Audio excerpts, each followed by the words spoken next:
Deadly, deadly humans.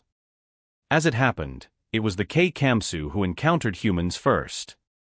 Being the cuckoo, they immediately attacked. This was unwise. Our galaxy is a big place and has only a handful of sentient species capable of interstellar flight. Yes, foremost of whom are we, the Amia.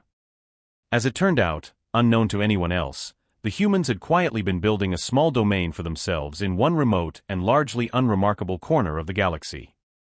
Nothing major, just a few dozen colonies in the systems closest to their home star. But the important thing is they had no idea that the HFY existed, or any other sentient species for that matter. One would think therefore that in a first encounter between a species as aggressive, well, aggressive is the wrong word, say uncompromising, as the HFY and humans, a relatively primitive race who, moreover, had no idea that the HFY existed and certainly had no experience in dealing with them, that the humans would come off worse. This was not the case. Why am I explaining this? Impatient fledgling, now pay attention because here is the history lesson, and a valuable lesson it is. A CSU armed recon team found a small human settlement on a world that had been marked for economic exploitation by their coordinator, which passes for their government. The settlement had not been there long, a few years, a decade at most, put up after the initial survey was conducted. As I said, the KCSU are uncompromising. Finding buildings where there were supposed to be none, they immediately set about burning them to the ground.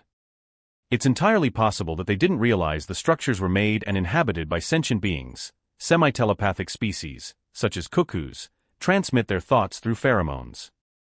They lack theory of mind because they already know the thoughts of their peers and do not need to extrapolate. As a result, they struggle to recognize sentient alien species. The KCSU, larger than the average building, with 2 stories instead of 1, 5 meters long, at most 1 meter wide, and a little less than 2 meters tall when standing on their hind legs, 6 limbs with the front 2 pairs acting as legs or arms, growing taller depending on the situation. The Avatar of Destruction and his 19 team members tear through the human settlement, oblivious to their presence. The RT leader fires a burst of flames on the first floor and a few bursts on the second floor window. They also used a multi-purpose laser to cripple a vehicle leaving the settlement. If you're interested in the exobiology of it, he has records showing that he definitely pauses here. Perhaps being a team leader, he was slightly less obtuse than most cuckoos, but only for a moment. Then he raised his flamer to continue with the sterilization. It's at this point that he realized he no longer has a flamer or the arm to which it was attached. He lets out a great keening screech as he realizes he's been injured and backs away from the wrecked vehicle. There, standing between him and the human family, and next to his severed arm, is another human. A human in a fully encasing armored suit who had managed to creep up underneath him and remove his limb before he even noticed the human was there. A human holding a large kinetic pistol and a sword, an actual sword. The Kamsu commander stares in astonishment for a moment. He's going into shock, but he still has a few minutes before he becomes catatonic. Then he realizes he still has his combine laser mounted on his other arm. He brings it up, points it at the human, and fires. The human simply steps aside. The human did not dodge the laser blast. Instead, he was able to assess where the blast would land in the time it took the RT commander to bring the weapon to bear, aim, and pull the trigger. This demonstrates the speed of human reaction times. The RT commander continued firing, but it was ineffective.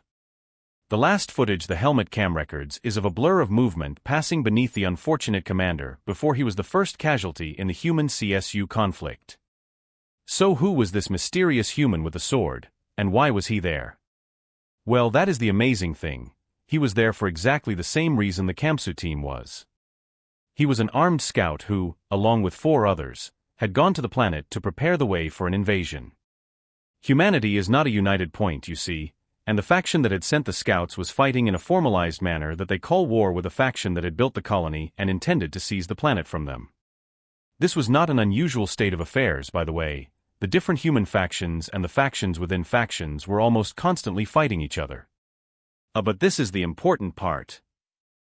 While the CSU were about as heavily armed as CSU get and still only really prepared for dangerous animals, the human scout only had what humans consider the lightest weapons available and were still equipped enough to drive off the K-Kamsu.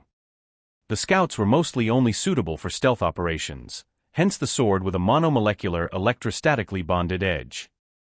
It could cut through just about anything in silence, and it worked too. The scout and his 4 partners cut through most of the Kamsu before they even realized anything was wrong.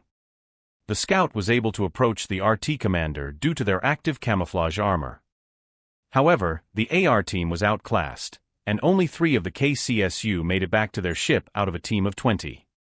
They could have bombarded the colony from orbit, but were overwhelmed and scurried back to their home space. And despite using less sophisticated technology and relying on simple tactics, humans were able to defeat the K-Kamsu and establish a dialogue with them. They were fascinated by the discovery of other sentient species and continued to study various cultures across the galaxy to avoid conflict.